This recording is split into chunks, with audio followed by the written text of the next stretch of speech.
ಶ್ರೀ ಗುರುಭ್ಯೋ ನಮಃ. ಹರಿ ಓಂ.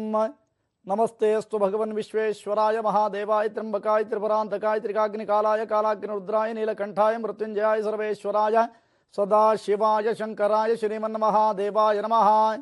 ಹರ ಶಂಭೋ ಮಹಾದೇವ ವಿಶ್ವೇಶಾಂ ವರವಲ್ಲಭಾಯ್ ಶಿವಶಂಕರ ಶರ್ವಾತ್ಮನ್ ನೀಲಕಂಠ ನಮೋಸ್ತುತೆ.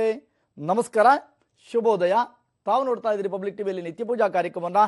ನಾನು ನಿಮ್ಮ ಮಿತ್ರ ಕಮಲಾಕರ ಭಟ್. ಶುಭವಾದಂತಹ ಈ ಸೋಮವಾರ, ಅದರಲ್ಲಿಯೂ ಕೂಡ ಮಹಾಶಿವರಾತ್ರಿಯ ಮಹಾಹಬ್ಬವನ್ನು ಆಚರಿಸಬೇಕೆನ್ನುವಂತಹ ಬಹು ಜನರ ಬಯಕೆ ಈಡೇರಲಿಕ್ಕಾಗಿ ಅದ್ಭುತವಾದ ಪೂಜಾ ರಹಸ್ಯವನ್ನು ಹೊತ್ತು ತಂದಿದ್ದೇನೆ. ಪ್ರತಿಯೊಬ್ಬರೂ ಕೂಡ ಈ ಮಹಾದೇವನ ಆರಾಧನೆಯನ್ನು ಮಾಡುವಂಥದ್ದು ಅತ್ಯಂತ ಶ್ರೇಷ್ಠವಾದದ್ದು. ಜೊತೆಗೆ ನಿಮ್ಮ ಜೀವನದ ಪಾವಿತ್ರತನವನ್ನು, ನಿಮ್ಮ ಜೀವನದ ಜನ್ಮಾಂತರಗಳ ಪಾಪಗಳನ್ನು ನಿವೃತ್ತಿ ಮಾಡಿಕೊಂಡು ಪುನೀತರಾಗೋಕೆ ಇದೊಂದು ಭವ್ಯವಾದಂತಹ ಒಂದು ಮಾರ್ಗ. ಹಾಗಿದ್ದರೆ ಅತ್ಯಂತ ಶ್ರದ್ಧಾಭಕ್ತಿಪೂರ್ವಕವಾಗಿ ಭಗವಂತನ ಆರಾಧನೆಯನ್ನು ಮಾಡೋದರಿಂದ ನಿಮ್ಮ ಎಲ್ಲ ರೀತಿಯಾದಂಥ ಮನದಾಳದ ಬಯಕೆಗಳು ಕೂಡ ಈಡೇರಿಸುತ್ತೆ. ಅಷ್ಟೇ ಅಲ್ಲ, ಮಾನವರಾಗಿ ಹುಟ್ಟಿದಂಥ ನಾವುಗಳೆಲ್ಲರೂ ಕೂಡ ಜಾತಿ, ಮತ, ಕುಲ, ಧರ್ಮ ಯಾವುದೇ ರೀತಿಯಾದಂಥ ಭೇದ ಭಾವಗಳು ಕೂಡ ಇಲ್ಲದಂಥ ರೀತಿಯಲ್ಲಿ ಶಿವೋಪಾಸನಾದಿಗಳನ್ನು ಮಾಡುವಂಥದ್ದು ನಮ್ಮ ಆದ್ಯ ಕರ್ತವ್ಯಗಳಲ್ಲಿ ಒಂದಾಗಿರಬೇಕು. ಹಾಗಾದರೆ ಈ ದಿನ ಯಾರು ಶಿವ ಎನ್ನುವುದಾಗಿ ಭಜಿಸುವುದಿಲ್ಲವೋ ಅವರ ಜೀವನ ಇದ್ದು ವ್ಯರ್ಥದಂತೆ ಎನ್ನುವಂಥದ್ದನ್ನು ಹೇಳುತ್ತೆ ಆಸ್ತಿಕ ವ್ಯವಸ್ಥೆ. ಯಾರಿಗೆ ನಂಬಿಕೆ ಇದೆಯೋ, ಯಾರು ಭಗವಂತನ ಅಸ್ತಿತ್ವವನ್ನು ಒಪ್ಪಿಕೊಳ್ಳುತ್ತೀರೋ, ಅಥವಾ ಮನೆಯಲ್ಲಿ ಯಾವುದೇ ರೀತಿಯಾದಂತಹ ಕಷ್ಟ ಕಾರ್ಪಣ್ಯಗಳು ಬರಬಾರದು ಅಂತ ಅನ್ಕೋತೀರೋ, ಅಂಥವರೆಲ್ಲರೂ ಕೂಡ ಅತ್ಯಂತ ಶ್ರದ್ಧಾಭಕ್ತಿಪೂರ್ವಕವಾಗಿ ಮಹಾದೇವನ ಆರಾಧನೆಯನ್ನು, ಅರ್ಥಾತ್ ಪರಶಿವನ ಆರಾಧನೆಯನ್ನು ಮಾಡುವಂಥ ಪ್ರಕ್ರಿಯೆಗೆ ಮುಂದಾಗೋಣ. ಜೀವನದಲ್ಲಿ ಕಷ್ಟ ನಷ್ಟಗಳೆನ್ನುವಂಥದ್ದು ರಾತ್ರಿ ಮತ್ತು ಹಗಲಿದ್ದ ಹಾಗೆ. ಆ ನಿಮ್ಮ ಜೀವನದ ಭವಿತವ್ಯವನ್ನು ನೀವು ಕಟ್ಟಿಕೊಳ್ಬೇಕಾದ್ರೆ ನಮಗಿರುವಂತಹ ಸುಲಭದ ಮಾರ್ಗವೇ ಅದು ಶಿವೋಪಾಸನೆ, ಮಹಾದೇವನ ಆರಾಧನೆ. ಅಂತಹ ಮಹಾದೇವನ ಆರಾಧನಾದಿಗಳನ್ನು ಈ ದಿನ ಮಾಡುವುದರಿಂದ ಅನೇಕ ರೀತಿಯಾದಂತಹ ಸಮಸ್ಯೆಗಳಿಂದ ಬಿಡಲ್ಪಡ್ತೀರಿ. ಸುಖ ಸಂತೋಷದಾಯಕವಂಥ ಬದುಕನ್ನು ನಿಮ್ಮದಾಗಿಸಿಕೊಳ್ಳಲೇಬೇಕು ಎನ್ನುವಂಥ ಆಲೋಚನೆಗಳು ನಿಮ್ಮದಾದಲ್ಲಿ ನೀವು ಮಾಡಬೇಕಾದ ಈ ದಿನ ಇಷ್ಟೇ. ಅದುವೇ ಮಹಾದೇವನ ಆರಾಧನೆಯನ್ನು ಮಾಡುತ್ತಾ ಸುಖ ಸಂತೋಷದಾಯಕವಂಥ ಬದುಕನ್ನು ನಮ್ಮದಾಗಿಸಿಕೊಳ್ಳೋಣ. ಪ್ರತಿ ಮಾಸದಲ್ಲಿಯೂ ಕೂಡ ಶಿವರಾತ್ರಿ ಬರುತ್ತೆ. ಅದನ್ನು ಮಾಸ ಶಿವರಾತ್ರಿ ಅಂತ ಕರಿತೀವಿ. ಆದರೆ ಈ ದಿನ ಮಹಾಶಿವರಾತ್ರಿ ಬಂದಿದೆ. ಶಿವೋಪಾಸನಾದಿಗಳನ್ನು ಅಘೋರಿಗಳಿಂದ ಹಿಡಿದು ಅನೇಕ ರೀತಿಯಾದಂಥ ನಾಗಾ ಸಾಧುಗಳವರೆಗೂ ಕೂಡ ಈ ಒಂದು ಶಿವನೇ ತಮ್ಮ ಉಸಿರು ಎನ್ನುವುದಾಗಿ ಯೋಚಿಸಿಕೊಂಡು ಅವನ ಉಪಾಸನಾದಿಗಳನ್ನು ಮಾಡ್ತಾ ಇರುವಂತಹ ವ್ಯವಸ್ಥೆಗಳನ್ನು ಕಾಣ್ತೀರಿ. ಮುಂದಿನ ದಿನಮಾನಗಳಲ್ಲಿ ಮಹಾಕುಂಭಮೇಳದ ವಿಚಾರಗಳನ್ನು ತಿಳಿಸುವಂತಹ ಪ್ರಕ್ರಿಯೆ, ಅಲ್ಲಿದ್ದಂತಹ ನಾಗಾ ಸಾಧುಗಳನ್ನು ನಿಮಗೆ ಪರಿಚಯಿಸುವಂತಹ ವ್ಯವಸ್ಥೆಗಳಿದೆಲ್ಲವನ್ನು ಕೂಡ ಸ್ವತಃ ನಾನೇ ಹೋಗಿ ಬಂದು ಆ ಎಲ್ಲ ರೀತಿಯಾದಂಥ ವ್ಯವಸ್ಥೆಗಳನ್ನು ಕೂಡ ನಿಮಗೆ ತೋರಿಸುವಂತಹ ಪ್ರಕ್ರಿಯೆಗೆ ಮುಂದಾಗ್ತೀನಿ. ಆದರೆ ಈ ಒಂದು ಮಹಾಪರ್ವ ಕಾಲವನ್ನು ಕರೆಯುವಂಥದ್ದು ಶಿವ ನವರಾತ್ರಿ ಎನ್ನುವುದಾಗಿ ಕರೀತಾರೆ. ಹೇಗೆ ನಾವು ನವರಾತ್ರಿ ಕಾಲವನ್ನು ದುರ್ಗಾ ನವರಾತ್ರಿಯನ್ನು ಆರಾಧನೆ ಮಾಡ್ತೇವೆಯೋ, ಶಿವನವರಾತ್ರಿಯ ಮಹಾಪರ್ವ ಕಾಲ ಇದು. ಹಾಗಾಗಿ ಪ್ರತಿಯೊಬ್ಬರೂ ಕೂಡ ಆಚರಣೆಯನ್ನು, ಆರಾಧನೆಯನ್ನು ಮಾಡೋದರಿಂದ ಎಲ್ಲ ರೀತಿಯಾದಂತಹ ಸಮಸ್ಯೆಗಳಿಂದ ಬಿಡಲ್ಪಡ್ತೇವೆ.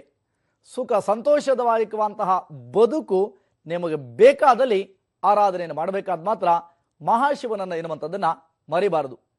ಹಾಗಿದ್ದರೆ ಸಿದ್ಧ ಮಾಡಿಕೊಳ್ಳೋಣ ಪೂಜೆಗೆ ಬೇಕಾಗಿರತಕ್ಕಂತಹ ವ್ಯವಸ್ಥೆಗಳನ್ನು. ಶಿವನ ಲಿಂಗ ಇದ್ದರೆ ಶಿವಲಿಂಗವನ್ನು, ದೇವರ ಮನೆಯನ್ನು ಸ್ವಚ್ಛಗೊಳಿಸಿ ರಂಗವಲ್ಲಿಯನ್ನು ಇಟ್ಟು ಅಲಂಕಾರವನ್ನು ಮಾಡುತ್ತಾ ಬಲಭಾಗಕ್ಕೆ ಬೇಕಾಗಿರುವಂಥ ಎಲ್ಲ ಪೂಜಾ ಪರಿಕರಗಳನ್ನು ಕೂಡ ಸಿದ್ಧಪಡಿಸಿದ ಬಳಿಕ ಶಿವನಿಗೆ ಬಿಲ್ವಪತ್ರೆಯನ್ನು, ತುಂಬೆ ಹೂವನ್ನು ಮರೆಯದಂತೆ ಇಡಬೇಕು. ಹಾಲು, ಮೊಸರು, ತುಪ್ಪ, ಜೇನುತುಪ್ಪ, ಸಕ್ಕರೆ ಇತ್ಯಾದಿಗಳನ್ನು ಸಿದ್ಧ ಮಾಡಿಕೊಳ್ಳಿ ಪಂಚಾಮೃತ ಸ್ನಾನಕ್ಕೆ. ಹಾಗೆ ಶಿವನಿಗೆ ಪ್ರೀತಿಯಾಗಿರತಕ್ಕಂಥ ಇನ್ನೊಂದು ವ್ಯವಸ್ಥೆ ಅಂದರೆ ಎಳನೀರು. ಅಭಿಷೇಕಕ್ಕಾಗಿ ಒಂದು ಎಳನೀರನ್ನು ಕೂಡ ಇಟ್ಕೊಂಡಿರಿ. ಇನ್ನು ಅನೇಕರು ಹೇಳ್ತೀರಿ, ಗುರುಗಳೇ ನಮ್ಮ ಮನೆಯಲ್ಲಿ ಶಿವಲಿಂಗವಿಲ್ಲ, ನಾನೇನು ಮಾಡಲಿ ಅನ್ನುವಂಥ ವ್ಯವಸ್ಥೆಗಳನ್ನು ಕೇಳ್ತಾ ಇದ್ದರೆ ಹುತ್ತದ ಮಣ್ಣಿನಿಂದ ತಯಾರು ಮಾಡಿರ್ತಕ್ಕಂತಹ ಶಿವಲಿಂಗವನ್ನು ಇಟ್ಕೊಳ್ಳಿ. ಎಳ್ಳುಂಡೆಯನ್ನು ಮಾಡೋದು ಮರಿಬೇಡಿ. ಮೊಸರನ್ನು, ಕಡಲೆಯನ್ನು ಮಾಡಿರ್ತಕ್ಕಂಥ ಉಸುಲಿ ಇತ್ಯಾದಿಗಳನ್ನು ಬಳಸ್ಕೊಳ್ಳಿ. ಈರುಳ್ಳಿ ಮತ್ತು ಬೆಳ್ಳುಳ್ಳಿಯನ್ನು ಬಳಸದೇಗಿರುವಂಥದ್ದು ಬಹಳ ಮುಖ್ಯ. ಯಾರಿಗೆ ಉಪವಾಸವನ್ನು ಮಾಡುವ ಶಕ್ತಿ ಇರುತ್ತೋ ಖಂಡಿತ ಉಪವಾಸವನ್ನು ಮಾಡಿದರೆ ಇಡೀ ಮಾಸ ಶಿವರಾತ್ರಿಯಲ್ಲಿ ಎಲ್ಲ ಆರಾಧನೆಯನ್ನು ಮಾಡಿದಂತಹ ಪುಣ್ಯದ ಫಲ ಕೇವಲ ಒಂದೇ ಒಂದು ಈ ಮಹಾಶಿವರಾತ್ರಿಯ ದಿನ ಆರಾಧನೆ ಮಾಡಿದಂತಹ ವ್ಯವಸ್ಥೆಗಳಿಂದ ನಿಮಗೆ ಅನುಕೂಲ ಆಗುತ್ತೆ. ಹಾಗಾದರೆ ತಡ ಮಾಡದೆ ಅತ್ಯಂತ ಶ್ರದ್ಧಾಭಕ್ತಿಯುಕ್ತವಾಗಿ ಆರಾಧಿಸೋಣ. ಪರಶಿವನ ಆರಾಧನೆ ಅದುವೇ ಮಹಾದೇವನ ಸೇವೆಯಲ್ಲ. ಎಂದಿರಂತೆ ದೀಪವನ್ನು ಬೆಳಗುವಿಕೆ ಜಾಸ್ತಿ ಪ್ರಮಾಣದಲ್ಲಿ ದೀಪವನ್ನು ಇಟ್ಕೊಳ್ತಾ ಬನ್ನಿ. ದೀಪವನ್ನು ಅಣಿಯಾಗಿಸ್ಕೊಳ್ಳಿ. ಓಂ ಭೋದೀಪದೇ ವಿರೂಪಸ್ತ್ವಂ ಕರ್ಮ ಸಾಕ್ಷ ವಿಘ್ನಕೃತ ಯಾವತ್ ಕರ್ಮ ಸಮಾಪ್ತಿ ಸ್ಯಾತ್ ತಾವತ್ವಂ ಸುಸ್ಥಿರೋ ಭವ ಅನ್ನುವ ಮಂತ್ರದಿಂದ ದೀಪವನ್ನು ಬೆಳಗುವಿಕೆ. ಉದ್ಧರಣೆ ನೀರನ್ನು ಗಂಟೆ ಮೇಲೆ ಸಿಂಪಡಿಸಿ ನಿಧಾನಗತಿಯಲ್ಲಿ ಘಂಟಾನಾದವನ್ನು ಮಾಡ್ತಾ ಬನ್ನಿ. ಓಮನಾದ ಶಬ್ದಮಯೀಂ ಘಂಟಾಂ ಸರ್ವ ವಿಘ್ನಾಪಹಾರಣಿ ಪೂಜೆಯದಸ್ತ್ರ ಮಂತ್ರೇಣ ದೇವಸ್ಯ ಪ್ರೀತಿ ಕಾರಣಾತ್ ಅನ್ನುವ ಮಂತ್ರದಿಂದ ಎಂದಿನಂತೆ ಘಂಟಾನಾದ. ಭೂಮಿಗೆ ಅಕ್ಷತಾದಿಗಳನ್ನು ಹಾಕುತ್ತಾ ಭೂತಾಯಿಯ ಸ್ಮರಣೆ. ವಿಷ್ಣು ಶಕ್ತಿ ಮತ್ಪನ್ನೆ ಶಂಖವರ್ಣೆ ಮಹೇತಲೆ ಅನೇಕ ರತ್ನ ಸಂಪನ್ನೆ ಭೂಮಿ ದೇವಿ ನಮೋಸ್ತುತೆ ಅನ್ನುವ ಮಂತ್ರದಿಂದ ಭೂಮಿಯನ್ನು ಪ್ರಾರ್ಥಿಸಿಕೊಳ್ಳುವಂತಹ ಪ್ರಕ್ರಿಯೆ. ಎಂದಿನಂತೆ ಭೂಮಿಯನ್ನು ಪ್ರಾರ್ಥನೆ ಮಾಡಿಕೊಂಡ ಬಳಿಕ ಆಸನಕ್ಕೆ ಅಕ್ಷತಾದಿಗಳನ್ನು ಸಮರ್ಪಣೆ ಮಾಡಿ ಉಸಿರನ್ನು ಬಾಯಿಂದ ಎಳ್ಕೋತಾ ಬನ್ನಿ. ಮೂಗಲ್ಲಿ ನಿಧಾನಗತಿಯಲ್ಲಿ ಉಸಿರಾಟವನ್ನು ಮಾಡ್ತಾ ಬನ್ನಿ. ತಪ್ಪದೆ ಜಾತಿ ಮತ ಕುಲ ಧರ್ಮ ಎನ್ನುವಂಥ ಭೇದ ಭಾವಗಳಿಲ್ಲದೆ ಆಸ್ತಿಕರಾದಂಥ ನಾವುಗಳು ಖಂಡಿತ ಪರಶಿವನ ಆರಾಧನೆಯನ್ನು ಮಾಡೋಣ. ದೀರ್ಘವಾದಂಥ ಉಸಿರಾಟದೊಡನೆ ಪ್ರಾಣಾಯಾಮವನ್ನು ಮಾಡಿ ಹೇಳುವ ಸಂಕಲ್ಪವನ್ನು ಕೇಳಿಸ್ಕೊಳ್ಳಿ ಅಥವಾ ರೆಕಾರ್ಡ್ ಮಾಡ್ಕೊಳ್ಳಿ ಅಥವಾ ಹೇಳ್ತಾ ಹೋಗಿ. ಓಂ ನಮೋ ನಾರಾಯಣಾಯ ಅಂತ ಇಷ್ಟು ಹೇಳ್ಕೊಳ್ಳಿ. ಓಂ ನಮಃ ಶಿವಾಯ ಎನ್ನುವಂಥ ಮಂತ್ರವನ್ನು ಹೇಳುತ್ತಾ ಅದ್ಯಮಯ ಪೂರ್ವೋಚ್ಯರ್ಥ ಏವಂ ಗುಣ ವಿಶೇಷಾಯ ಅಸ್ಯಾಂ ಶುಭ ತಿಥೌ ಎನ್ನುವುದಾಗಿ ಹೇಳಿ ಮಮ ಅಂತ ಹೇಳುವಂಥದ್ದು. ಉಪಾತ್ತ ಸಮಸ್ತ ದುರ್ತಿಕ್ಷದ್ವಾರ ಮಹಾದೇವ ಪ್ರೀತ್ಯರ್ಥಂ ಎನ್ನುವುದಾಗಿ ಹೇಳ್ಕೊಳ್ಳಿ. ನಕ್ಷತ್ರ ರಾಶಿ ಗೋತ್ರ ಇವೆಲ್ಲವನ್ನು ಕೂಡ ಪಠನವನ್ನು ಮಾಡಿದ ಬಳಿಕ ಸಪರಿವಾರ್ಧಿತ ಮಹಾದೇವಸ್ವಾಮಿ ಪೂರ್ಣಾನುಗ್ರಹ ಪೂರ್ಣ ಪ್ರಸಾದ ಫಲ ಸಿದ್ಧಾರ್ಥಂ ಮೃಗವ್ಯಾದಶ್ಚ ಶರ್ವಶ್ಚ ನಿರತಿಶ್ಚ ಅಜೈಕವಾದ್ ಅಹಿರ್ಬುದ್ಧಿ ಪಿನಾಕೀಚ ಭವನಾಥೇಶ್ವರಸ್ತತ ಸ್ಥಾಣುರ್ಭವಶ್ಚ ಕಾಪಾಲಿ ರುದ್ರ ಏಕಾದಶ ಸ್ಮೃತಾ ಇತ್ಯ ಅನುವಾಕಾನುಸಾರೇಣ ಸಪರಿವಾರ ಸಮೇತ ಮಹಾದೇವ ಪ್ರೀತ್ಯರ್ಥಂ ಜನ್ಮ ಜನ್ಮಾಂತರೇವ ಬಾಲ್ಯ ಕೌಮಾರ ಯೌವನ ವಯಸ್ಸಿ ಜಾಗ್ರತ್ ಸ್ವಪ್ನ ಸುಷುಪ್ತ್ಯವಸ್ಥಾಸು ಮನೋವಾಕ್ಕಾಯ ಕರ್ಮೇಂದ್ರಿಯ ಜ್ಞಾನೇಂದ್ರಿಯ ವ್ಯಾಪಾರೈ ಏತತ್ ಕ್ಷಣ ಪರ್ಯಂತರ ಸಂಪಾದಿತಾನಾಂ ಸರ್ವೇಷಾಂ ಪಾಪಾನಾಂ ಅಪನೋಧನಾರ್ಥಂ ಭೂತಪ್ರೇತ ಪಿಶಾಚ ಬ್ರಹ್ಮ ರಾಕ್ಷಸ ಯಕ್ಷಬೇತಾಲಾದಿ ಸಮಸ್ತ ಬಾಧಾ ನಿವಾರಣಾರ್ಥಂ ಸಪರಿವಾರ್ಷಿ ಪರಮೇಶ್ವರ ಪ್ರೀತ್ಯರ್ಥಂ ಧ್ಯಾನಾದಿ ಷೋಡಶೋಪಚಾರ ಪೂಜಾ ಆರಾಧನಾಖ್ಯಂ ಕರ್ಮ ಕರಿಷೆ ಎನ್ನುವುದಾಗಿ ಹೇಳುತ್ತಾ ಅಕ್ಷತೆಗೆ ನೀರನ್ನು ಹಾಕುವಂಥದ್ದು, ಶುದ್ಧವಾದಂತಹ ಪಾತ್ರೆಯಲ್ಲಿ ಬಿಡುವಂಥದ್ದು ಅಕ್ಷತೆ ಮತ್ತು ನೀರನ್ನು. ಯಾವ ಕಾರ್ಯಕ್ಕಾದರೂ ಕೂಡ ಪ್ರಥಮ ಪೂಜೆ ಸಲ್ಲಬೇಕಾದ್ದು ಗಣಪತಿಗೆ.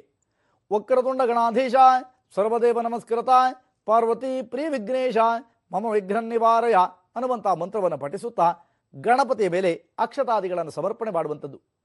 ಗಂಗಾದಿ ಸರ್ವತೀರ್ಥಗಳನ್ನು ಇಟ್ಟುಕೊಂಡ ಬಳಿಕ ಗಂಗಾ ಪ್ರಾರ್ಥನೆಯನ್ನು ಮಾಡಿ ಪ್ರಧಾನವಾದ ಪರಶಿವನನ್ನು ಅಂದರೆ ಶಿವನನ್ನು ನಮ್ಮ ಮನೆಗೆ ಬರಮಾಡಿಕೊಳ್ಳುವಂಥ ಸಮಯ. ಮಹಾದೇವನನ್ನು ಬರಮಾಡಿಕೊಳ್ಳೋಣ. ಬಿಲ್ಲೋಪತ್ರೆಯನ್ನು ಮತ್ತು ತುಂಬೆ ಹೂವನ್ನು ಹೃದಯ ಭಾಗಕ್ಕೆ ಇಟ್ಕೊಳ್ಳಿ. 11 ಬಾರಿ ಓಂ ನಮಃ ಶಿವಾಯ ಎನ್ನುವಂಥ ಮಂತ್ರವನ್ನು ಪ್ರಥಮವಾಗಿ ಪಠಿಸಿ ಅಂತ ಹೇಳಿಕೊಳ್ಳಿ. ಪ್ರಧಾನವಾಗಿ ಪರಶಿವನನ್ನು ಬರಮಾಡಿಕೊಳ್ಳೋಣ. ಓಂ ಕದ್ರುದ್ರಾಯ ಪ್ರಚೇತಸೇ ಮೀಡುಷ್ಟಮಾಯ ತುವ್ಯಸೆ ಓಚೆ ಮಶಂತ ಮಗಂ ಹೃದಯ ಅನ್ನುವಂಥ ಮಂತ್ರಾದಿಗಳ ಒಡನೆ 4 ಬಾರಿ ಅಗ್ನಿ ವಾಯು ಸೂರ್ಯ ಪ್ರಾಜಾಪತ್ಯಾತ್ಮಕ ರೂಪನಾಗಿ ಜಗದೋದ್ಧಾರಕನಾದಂತಹ ಪರಶಿವನನ್ನು ಅಂದರೆ ಮಹಾದೇವನನ್ನು ಸ್ಮರಿಸಿಕೊಳ್ಳುತ್ತಾ 4 ಬಾರಿ ಅಕ್ಷತಾದಿಗಳನ್ನು ಸಮರ್ಪಣೆ ಮಾಡುವಂಥದ್ದು. ಎಂದಿರಂತೆ ಶಿವನನ್ನು ಧ್ಯಾನ ಮಾಡುವಂತಹ ಸಮಯ. ಕೈಲಾಸ ವಾಸಿಯಾದ ಪರಶಿವ ನಿಮ್ಮ ಮನೆಗೆ ಬಂದಿದ್ದಾನೆ. ಆ ನಿಮ್ಮ ಮನೆಗೆ ಬಂದಿರತಕ್ಕಂತಹ ಸನ್ನಿಧಾನವನ್ನು ಗೌರವಿಸಬೇಕಾದ್ದು, ಧ್ಯಾನಿಸಬೇಕಾದ್ದು ನಮ್ಮ ಕರ್ತವ್ಯ. ಸ್ವಾಮಿಯನ್ನು ಧ್ಯಾನಿಸಿಕೊಳ್ಳೋಣ. ಓಂ ಹರಶಂಭೋ ಮಹಾದೇವ ವಿಶ್ವೇಶಾಮರ ವಲ್ಲಭ ಶಿವಶಂಕರ ಶರ್ವಾತ್ಮನ್ ನೀಲಕಂಠ ನಮೋಸ್ತುತೆ ಅನ್ನುವಂಥ ಮಂತ್ರಾದಿಗಳಿಂದ ಧ್ಯಾನವನ್ನು ಮಾಡಿ ಅಕ್ಷತಾದಿಗಳ ಸಮರ್ಪಣೆ ಮಾಡಿ ಆವಾಹನೆಯನ್ನು ಮಾಡಿಕೊಂಡಿದ್ದೀರಿ. ಸ್ವಾಗತಾದಿಗಳನ್ನು ಕೋರುತ್ತಾ 4 ಉದ್ಧರಣ ನೀರನ್ನು ಶುದ್ಧವಾದಂಥ ಪಾತ್ರೆಯೊಂದರಲ್ಲಿ ಬಿಡುವಂಥದ್ದು. ಪಾದ್ಯ ಅರ್ಘ್ಯ ಆಚಮನೆಯ ಒಂದು ವರ್ಗ.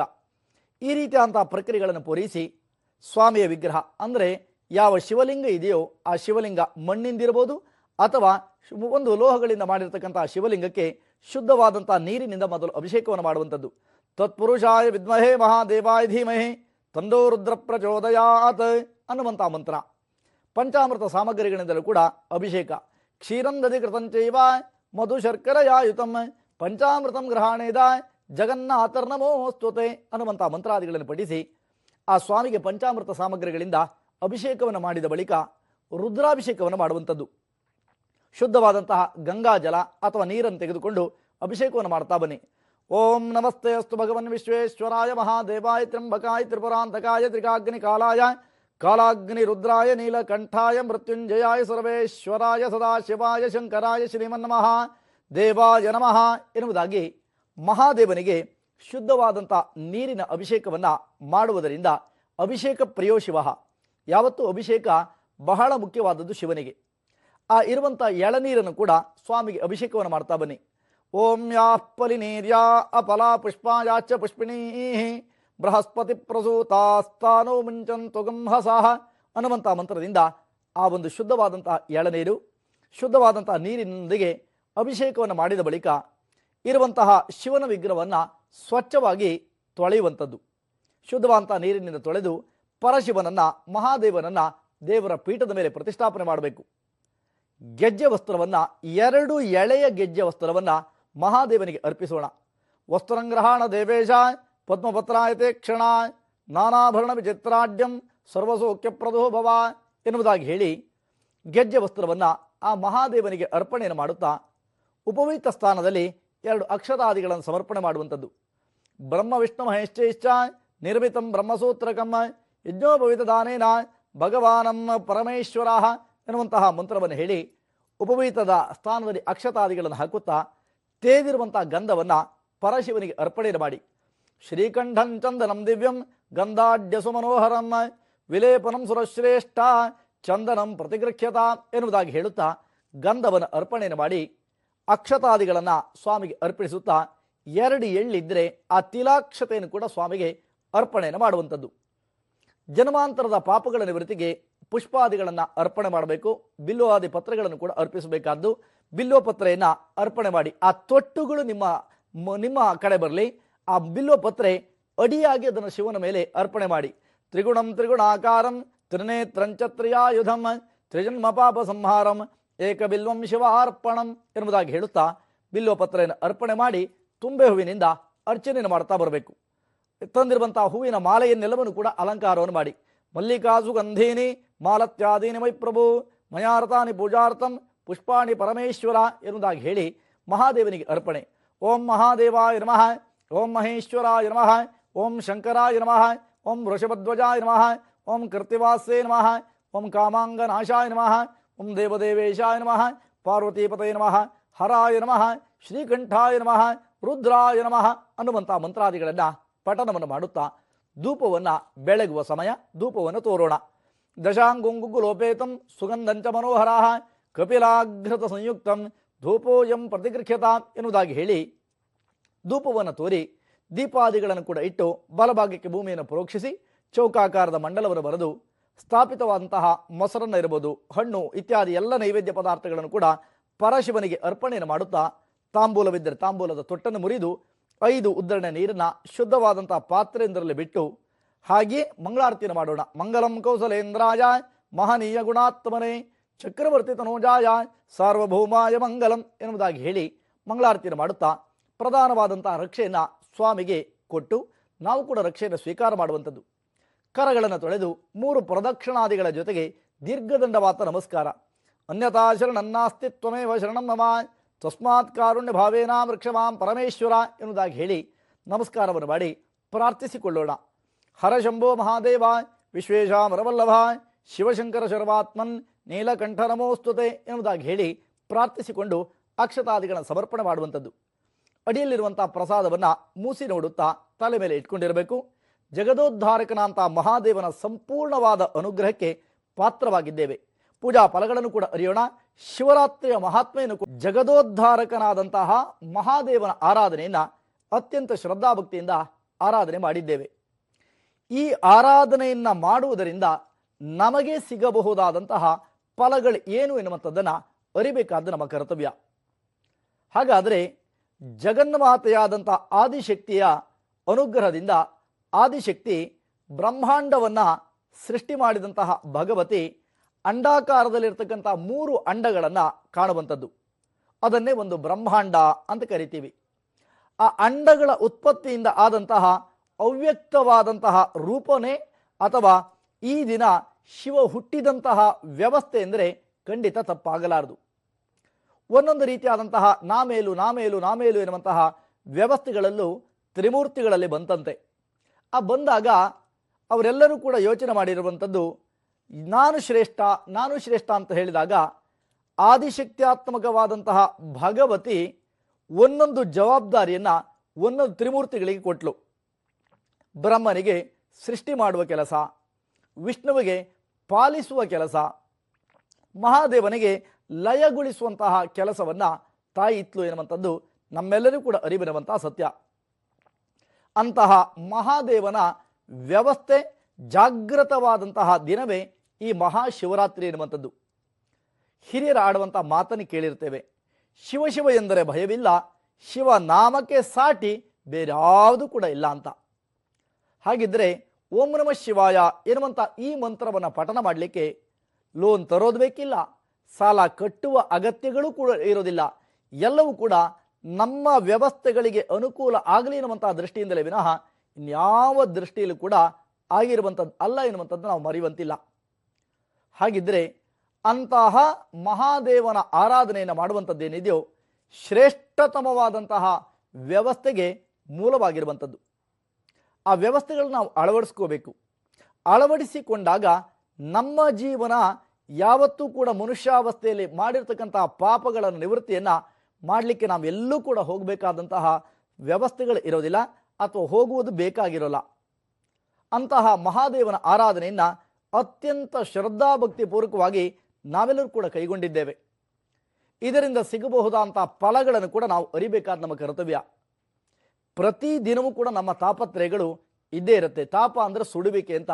ಒಬ್ಬರಿಗೆ ದುಡ್ಡಿಲ್ಲ ಎನ್ನುವಂಥ ಚಿಂತೆ ಇರ್ಬೋದು, ಒಬ್ಬರಿಗೆ ಮಕ್ಕಳಿಲ್ಲ ಎನ್ನುವಂಥ ಚಿಂತೆ ಇರ್ಬೋದು, ಆದರೆ ಮಕ್ಕಳು ಹುಟ್ಟಿದಂಥವ್ರಿಗೆ ಮಕ್ಕಳು ಸರಿ ಇಲ್ಲ ಎನ್ನುವಂಥ ಚಿಂತೆ ಇರ್ಬೋದು.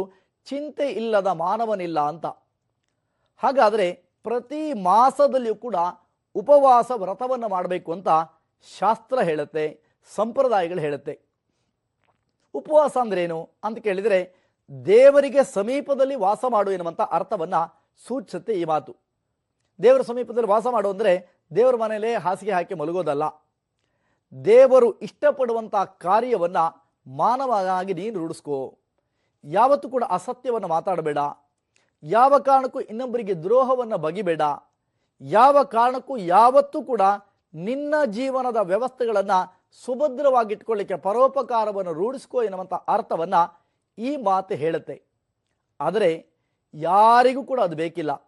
ವಿಪರೀತವಾದಂಥ ನಮ್ಮ ಸ್ವಾರ್ಥ ಎನ್ನುವಂಥದ್ದು ಮಿತಿಮೀರಿದ ಪರಿಣಾಮದಿಂದ ಎಲ್ಲ ರೀತಿಯಾದಂಥ ವ್ಯವಸ್ಥೆಗಳು ಕೂಡ ನಾನು ಬದುಕಿದ್ರೆ ಸಾಕು ಎನ್ನುವಂಥ ವ್ಯವಸ್ಥೆಗೆ ಬಂದಿದ್ದೇವೆ. ಹಾಗಾದರೆ ಇವತ್ತು ಮಾಡಿರ್ತಕ್ಕಂಥ ಒಂದೊಂದು ವ್ಯವಸ್ಥೆ, ಒಂದೊಂದು ಪೂಜೆಯು ಕೂಡ ನಿಮಗೆ ಅಧಿಕವಾದಂಥ ಫಲವನ್ನು ಕೊಡುತ್ತೆ.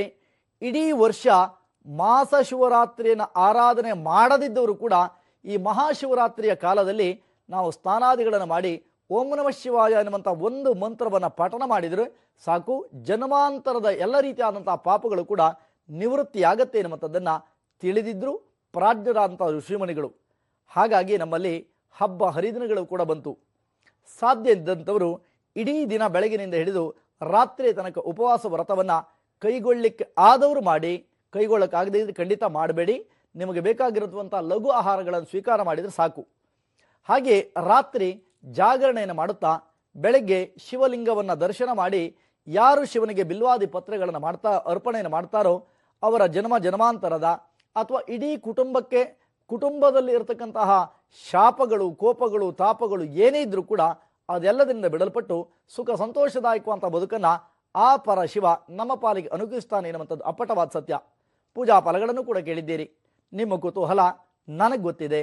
ದ್ವಾದಶ ರಾಶಿಗಳವರ ಫಲಗಳೇನು ಹೇಳುತ್ತೆ, ಲಾಭಾನ ನಷ್ಟಾನ ಎನ್ನುವಂಥ ಆಲೋಚನೆ ಪ್ರಥಮವಾಗಿ ರಾಶಿ ಮೇಷ. ಇವತ್ತಿನ ಫಲಾಫಲಗಳನ್ನು ಅರಿತಾಗ ಸಮಾಧಾನದ ಬದುಕು ಲಭಿಸುತ್ತೆ. ನಿಮಗೆ ಮಾನಸಿಕವಾದ ಒತ್ತಡ ಏನಿದೆಯೋ ಅದೆಲ್ಲವನ್ನು ಕೂಡ ಕಳೆದುಕೊಂಡಂಥ ಅನುಭವ, ಮಿತ್ರರಿಂದ ಅನುಕೂಲ, ಸಹೋದ್ಯೋಗಿಗಳ ಹೊಸದಾದಂಥ ಭರವಸೆ ಮನಸ್ಸಿಗೆ ಸಮಾಧಾನವನ್ನು ಕೊಡುತ್ತೆ. ವೃಷಭ ರಾಶಿ, ಮಾನಸಿಕವಾದ ಒತ್ತಡ ನಿಮ್ಮನ್ನು ಕಾಡುತ್ತೆ.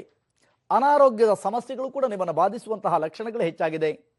ಚರ್ಮ ವ್ಯಾಧಿಗಳಿಗೆ ತುತ್ತಾಗಬಹುದಾದಂಥ ಲಕ್ಷಣಗಳು ಕೂಡ ಕಾಣುತ್ತಿರುವುದರಿಂದ ಜಾಗೃತರಾಗಿ ಇರುವಂಥದ್ದು ಲೇಸು. ಸಿಕ್ಕಡೆ ಆಹಾರವನ್ನು ಸ್ವೀಕಾರ ಮಾಡದಿದ್ರೆ ಒಳ್ಳೆಯದು. ಅನಾಥರಿಗೆ ಅಥವಾ ಅಶಕ್ತರಿಗೆ ಇವತ್ತು ದಾನಾದಿಗಳನ್ನು ಹೆಚ್ಚಿನ ಪ್ರಮಾಣದಲ್ಲಿ ಮಾಡುವುದರಿಂದ ಮನದಾಳದ ಬಯಕೆಗಳನ್ನು ಕೂಡ ಈಡೇರಿಸ್ಕೊಳ್ತೀರಿ. ಸಂತೋಷದಾಯಕವಂಥ ಬದುಕನ್ನು ಪಡೆದುಕೊಳ್ಳುವಂಥ ನಿರೀಕ್ಷೆ ಸುಳ್ಳಾಗಲಾರದು. ಮನೆಯಲ್ಲಿಯೂ ನೆಮ್ಮದಿಯನ್ನು ಕಾಣುವಂತಹ ಯೋಗಗಳು ಕೆಲವರಿಗೆ ಕಾಣುತ್ತೆ. ಆದರೆ ಆರ್ಥಿಕಾವಸ್ಥೆಯ ದುರ್ವ್ಯವಸ್ಥೆಗಳು ಮನಸ್ಸಿಗೆ ಸಂತೋಷವನ್ನು ಕೊಡಲಾರದಂತಹ ಪರಿಸ್ಥಿತಿಗಳನ್ನು ಉಂಟು ಮಾಡಲಿವೆ. ಜಾಗೃತರಾಗಿರಿ. ವಾಹನವನ್ನು ಪ್ರಯಾಣ ಮಾಡುವಾಗ ಕೂಡ ಜಾಗೃತೆಯತೆ ಅಗತ್ಯ. ಶಿವನಾಮ ಸ್ಮರಣೆಯನ್ನು ಮಾಡುತ್ತಾ ಹಿರಿಯರ ಅಥವಾ ಚಿಕ್ಕ ಮಕ್ಕಳ ಮುಖವನ್ನು ದರ್ಶನ ಮಾಡಿ ಮನೆಯಿಂದ ಹೊರಡುವಂಥ ಲೇಸು. ನಿಮಗೆ ಹೆದರಿಸಕ್ಕಾಗಿ ಹೇಳ್ತಾ ಇಲ್ಲ, ಅಗತ್ಯ ಇದ್ರೆ ಮಾಡ್ಕೊಳ್ಳಿ, ಬೇಡ ಬಿಟ್ಟಾಕಿ. ತೀರ್ಮಾನ ನಮಗೆ ಬಿಟ್ಟಿರುವಂಥದ್ದು. ಆದರೆ ಶಿವನಾಮ ಸ್ಮರಣೆ ಮಾತ್ರ ಆಗಲೇಬೇಕು ಎನ್ನುವಂಥದ್ದು ನನ್ನ ಕೋರಿಕೆ. ತೀರ್ಮಾನ ನಮಗೆ ಬಿಟ್ಟಂಥ ವಿಚಾರ. ಮಿಥುನ ರಾಶಿ, ಅನುಕೂಲಕರವಂತಹ ಸ್ಥಿತಿಮಾನವನ್ನು ಪಡ್ಕೊಳ್ತೀರಿ. ಮನೆಯಲ್ಲಿ ನೆಮ್ಮದಿ, ಆರ್ಥಿಕ ವ್ಯವಸ್ಥೆಗಳ ಸುಭದ್ರತೆ, ಹಾಗೆ ದೂರದ ಪ್ರಯಾಣವನ್ನು ಕೂಡ ಮಾಡಬೇಕಂತಹ ಸ್ಥಿತಿಮಾನಗಳು, ರಾಜಕೀಯ ರಂಗದಲ್ಲಿ ಕೂಡ ನೆಮ್ಮದಿಯನ್ನು ಕಾಣುವಂತಹ ಯೋಗಗಳು ನಿಮ್ಮ ಪಾಲಿಗೆ ಲಭ್ಯ ಆಗತ್ತೆ. ಸಂತೋಷದಾಯಕವಂಥ ಬದುಕನ್ನು ಕೂಡ ಕಾಣಲಿದ್ದೀರಿ. ಪ್ರಗತಿಯ ವ್ಯವಸ್ಥೆಗೆ ಶಿವೋಪಾಸನೆ ಎನ್ನುವಂಥದ್ದು ಬಹಳ ಮುಖ್ಯ. ಒಳ್ಳೆಯದಾಗಲಿ. ಕರ್ಕಾಟಕ ರಾಶಿ, ಮಾನಸಿಕವಂತ ಒತ್ತಡ ನಿಮ್ಮನ್ನು ಎಡಬಿಡದೆ ಕಾಡಬಹುದು. ಹಾಗೆಯೇ ಮಾಡುತ್ತಿರುವಂಥ ಉದ್ಯಮವನ್ನೇ ಮುಂದುವರಿಸಿ ಯಾವ ಕಾರಣಕ್ಕೂ ಕೂಡ ಬೇರೆಯವರ ವಿಚಾರಕ್ಕೆ ತಲೆ ಹಾಕುವಂಥ ಪ್ರಯತ್ನಕ್ಕೆ ಹೋಗಬೇಡಿ. ಆರ್ಥಿಕ ವ್ಯವಸ್ಥೆಗಳಿಗಾಗಿ ಬೇರೆಯವರಿಗೆ ಸಹಾಯ ಮಾಡ್ತೀನಿ ಅಂತ ನೀವು ಹೊಂಡಕ್ಕೆ ಬೀಳೋದು ಬೇಡ. ಯಾವ ಕಾರಣಕ್ಕೂ ಕಪ್ಪು ಬಟ್ಟೆಯನ್ನು ಧರಿಸಬೇಡಿ, ಅಸತ್ಯವನ್ನು ನುಡಿಬೇಡಿ. ಹಾಗೆಯೇ ಆಸ್ತಿಗಾಗಿ ಕಚ್ಚಾಟ ಕೂಡ ಈ ದಿನ ಆರಂಭವಾಗುವಂಥದ್ದು ಬೇಡ. ಎಲ್ಲ ರೀತಿಯಾದಂಥ ಪ್ರಗತಿಯ ಕಾಣುವ ಮಾರ್ಗಕ್ಕೆ ಶಿವನಾಮ ಸ್ಮರಣೆ ಅಗತ್ಯ. ಪರಮಾತ್ಮ ನಿಮ್ಮನ್ನು ಚೆನ್ನಾಗಿಡಲಿ ಅಂತ ಆಶಿಸ್ತೀರಿ. ಸಿಂಹರಾಶಿ, ವಿಪರೀತವಾದಂಥ ದೇಹದ ಆಯಾಸ, ಹದಗೆಟ್ಟ ಆರೋಗ್ಯ, ಹಾಸ್ಪಿಟ್ಲಿಗೆ ಹೋಗಲೇಬೇಕಂತ ಸ್ಥಿತಿಮಾನಗಳನ್ನು ಉಂಟು ಮಾಡಬಹುದು. ಮಿತ್ರರೊಡನೆ ಕಲಹ, ನೀವು ಮಾಡದಿರುವಂಥ ತಪ್ಪಿಗೆ ದಂಡ ತೆರಬೇಕಾದಂಥ ಅನಿವಾರ್ಯ ಪರಿಸ್ಥಿತಿಗಳು ಕೂಡ ನಿಮಗೆ ಒದಗಿ ಬರಬಹುದಂಥ ಸಾಧ್ಯತೆಗಳಿದೆ. ಇನ್ನು ಕನ್ಯಾ ರಾಶಿ, ಮಾನಸಿಕವಂತ ಒತ್ತಡಗಳಿಂದ ದೂರಾಗುವಂಥ ಲಕ್ಷಣಗಳಿದೆ. ಅನೇಕ ದಿನಗಳಿಂದ ಆಲೋಚನೆ ಮಾಡ್ತಕ್ಕಂಥ ಕರ್ಮದ ಸಾಫಲ್ಯವನ್ನು ಕೂಡ ಕಾಣಲಿದ್ದೀರಿ. 50% ಒಳ್ಳೆಯದು, 50% ಕೆಡುಕಾದಂತಹ ಫಲಾಫಲಗಳು ಕೂಡ ಕಾಣಬೇಕಾದ ಅನಿವಾರ್ಯ ಪರಿಸ್ಥಿತಿಗಳು ಒದಗಿ ಬರಬಹುದು. ಯಾವ ಕಾರಣಕ್ಕೂ ಬೇರೆಯವರ ವಿಚಾರಕ್ಕೆ ತಲೆ ಹಾಕಬೇಡಿ. ಮಾನಸಿಕವಂತ ಒತ್ತಡಗಳ ನಿವಾರಣೆಗೆ ಕುಲದೇವರ ಆರಾಧನೆ, ಶಿವೋಪಾಸನೆ ಮಾಡುವಂಥದ್ದು ಬಹಳ ಅಗತ್ಯ. ಒಳ್ಳೆಯದಾಗಲಿ. ತುಲಾರಾಶಿ, ಮಾನಸಿಕವಂತ ಒತ್ತಡಗಳಿಂದ ಬಿಡಲ್ಪಡುವಂತಹ ಲಕ್ಷಣಗಳಿದೆ. ಸಹೋದ್ಯೋಗಿಗಳಿಂದ ಅನುಕೂಲ, ಮಾಡುತ್ತಿರುವಂತಹ ಉದ್ಯಮ ಲಾಭವನ್ನು ತಂದುಕೊಡುತ್ತೆ. ಮಿತ್ರರೊಡನೆ ಇದ್ದಂತಹ ಭಿನ್ನಾಭಿಪ್ರಾಯಗಳ ಉಪಶಮನ, ಸ್ಥಿರಾಸ್ತಿಯಿಂದ ಲಾಭ, ವಿದ್ಯಾರ್ಥಿಗಳ ಜೀವನದಲ್ಲಿ ಯಶಸ್ಸು. ಪ್ರಗತಿ ಬೇಕಾದಲ್ಲಿ ಶಿವನಾಮ ಸ್ಮರಣೆಯನ್ನು ಮಾಡುವಂಥದ್ದು ಮರಿಬೇಡಿ. ಭಗವಂತ ನಿಮ್ಮನ್ನು ಚೆನ್ನಾಗಿಡಲಿ ಅಂತ ಆಶಿಸ್ತೀನಿ. ಇನ್ನು ವೃಶ್ಚಿಕ ರಾಶಿ, ಆತುರ ಬೇಡ. ಮಾನಸಿಕವಂತ ಒತ್ತಡ ಕೂಡ ಮುಂದುವರಿಯುತ್ತೆ. ವಿದ್ಯಾರ್ಥಿಗಳ ಜೀವನದಲ್ಲಿ ಕೆಲವು ರೀತಿಯಾದಂತಹ ಒಂದಿಷ್ಟು ಮಟ್ಟದ ಅಡೆತಡೆಗಳನ್ನು ಕಾಣ್ತೀರಿ. ಹಾಗೆ ಮಾಡುತ್ತಿರುವಂಥ ಉದ್ಯಮದಲ್ಲಿ ಕೂಡ ಜಾಗ್ರತೆ ಅಗತ್ಯ. ದೂರದ ಪ್ರಯಾಣ ಸಾಧ್ಯತೆ, ಸಮಸ್ಯೆಗಳ ನಿವಾರಣೆಗೆ ಶಿವನಾಮ ಸ್ಮರಣೆ ಅಗತ್ಯ. ಒಳ್ಳೆಯದಾಗಲಿ. ರಾಶಿ ಮಕರ, ಅನುಕೂಲಕರವಂತಹ ಸ್ಥಿತಿಮಾನ ಪೂರ್ತಿ ಪ್ರಮಾಣದಲ್ಲಿ ಲಭಿಸಲಾರದಂತಹ ಪರಿಸ್ಥಿತಿ, ಮಾನಸಿಕ ಒತ್ತಡ, ಕಪ್ಪು ಬಟ್ಟೆ ಧರಿಸಲೇಬೇಡಿ. ಯಾವ ಕಾರಣಕ್ಕೂ ಬೇರೆಯವರಿಗೆ ಜಾಮೀನು ಹಾಕಬೇಡಿ, ಸಾಲ ಕೂಡ ಕೊಡಿಸಲೂಬೇಡಿ. ಹಾಗೆ ಮಕ್ಕಳ ವಿಚಾರದಲ್ಲಿ ಕೂಡ ಜಾಗ್ರತೆ ಅಗತ್ಯ. ಎಲ್ಲ ರೀತಿಯಾದಂತಹ ಪ್ರಗತಿಯ ಪಥಕ್ಕೆ ಕುಲದೇವರ ಆರಾಧನೆಯನ್ನು ಮಾಡುವಂಥದ್ದು ಮರಿಬೇಡಿ. ಹಾಗೆ ಶಿವೋಪಾಸನೆ ಕೂಡ ಅಗತ್ಯ.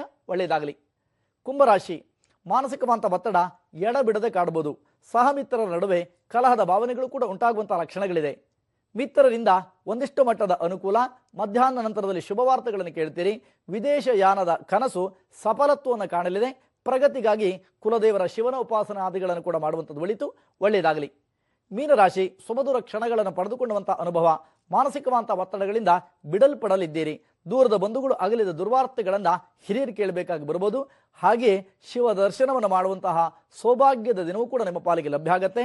ಮಕ್ಕಳ ವಿಚಾರದಿಂದಲೂ ಕೂಡ ಸಂತೋಷಭರಿತರಾಗಿರ್ತೀರಿ. ಶಿವನಾಮ ಸ್ಮರಣೆಯಿಂದ ಅನುಕೂಲ, ಒಳ್ಳೆಯದನ್ನು ಪರಮಾತ್ಮ ಮಾಡಲಿ ಎನ್ನುವುದಾಗಿ ಪ್ರಾರ್ಥಿಸಿಕೊಳ್ತೀನಿ. ಜಾತಕ ಅಭಿಯಾನ ಎನ್ನುವಂಥ ವ್ಯವಸ್ಥೆ ನಿಮಗಾಗಿ ಆರಂಭವಾಗಿದೆ. ನಿಮ್ಮ ಜನ್ಮದಿನಾಂಕ, ಜನ್ಮ ಸಮಯವನ್ನು ಕೊಟ್ಟರೆ ನಿಮ್ಮ ಇಡೀ ಜೀವನದ ಆಗುಹೋಗುಗಳನ್ನು, ವ್ಯವಸ್ಥೆಗಳನ್ನು ಅವಲೋಕಿಸಿ ಆ ಕಳಿಸಿಕೊಡುವಂಥ ಜಾತಕದ ಸದುಪಯೋಗ ನಿಮಗಾಗಬೇಕು ಎನ್ನುವಂಥದ್ದು ನನ್ನ ಆಲೋಚನೆ. ಹಾಗಾಗಿ ಜಾತಕವನ್ನು ಪಡೆದುಕೊಳ್ಳಲು ಇಚ್ಛಿಸ್ತಕ್ಕಂಥವರು ಪಡ್ಕೋಬಹುದು. ಹಾಗೆ ಜನ್ಮದಿನಾಂಕ ಗೊತ್ತಿಲ್ಲದೆ ಇದ್ದವರಿಗಾಗಿ ಪರಿಹಾರ ಪತ್ರ, ನಿಮ್ಮ ಸಮಸ್ಯೆಗಳನ್ನು ಹೇಳಿದರೆ ಅದಕ್ಕೆ ತಕ್ಕುದಂಥ ಪರಿಹಾರವನ್ನು ಕೂಡ ತಿಳಿಸಿ ಅದನ್ನು ಎಲ್ಲ ವ್ಯವಸ್ಥೆಗಳನ್ನು ಕೂಡ ತಿಳಿಸುವಂಥ ಒಂದು ಪ್ರಕ್ರಿಯೆ ಪರಿಹಾರ ಪತ್ರ. ಇದರ ಯೋಜನೆಯು ಕೂಡ ನಿಮಗಾಗಿ ಇದೆ, ಅಗತ್ಯವಿದ್ದಲ್ಲಿ ಬಳಸ್ಕೊಳ್ಳಿ. ಇನ್ನು ಪ್ರತಿ ಶುಕ್ರವಾರ ಶಿವಮೊಗ್ಗ ನಗರದಲ್ಲಿ ಮಧ್ಯಾಹ್ನದ ನಂತರದಲ್ಲಿ ನಾನಿರ್ತೀನಿ. ಅಗತ್ಯವಿದ್ದಲ್ಲಿ ನಿಮ್ಮ ಮುಂಗಡವಾಗಿ ನಿಮ್ಮ ಹೆಸರು ನೋಂದಣಿ ಮಾಡಿಕೊಂಡು ಖಂಡಿತ ಭೇಟಿಯಾಗಬಹುದು ಎನ್ನುವಂಥ ಕರೆಯೊಂದಿಗೆ ನಾಳಿನ ವಿಶೇಷತೆಗಳೇನು, ಯಾವ ಪೂಜೆಯನ್ನು ಮಾಡಬೇಕು ಎನ್ನುವಂಥ ವಿಚಾರವನ್ನು ನಾಳಿನ ಸಂಚಿಕೆ ತಿಳಿಸ್ಕೊಡ್ತೀನಿ. ಹೋಗ್ಬಿಟ್ಟು ಬಿಡ್ತೀನಿ. ಚೆನ್ನಾಗಿರಿ. ಲೋಕ ಸಮಸ್ತ ಸುಖಿನೋ ಬಂತು, ಸಮಸ್ತ ಸನ್ಮಂಗಲಾನಿ ಭವಂತು. ಶಿವ ನಿಮಗೆ ಮಂಗಲವನ್ನು ಮಾಡಲಿ. ನಮಸ್ಕಾರ.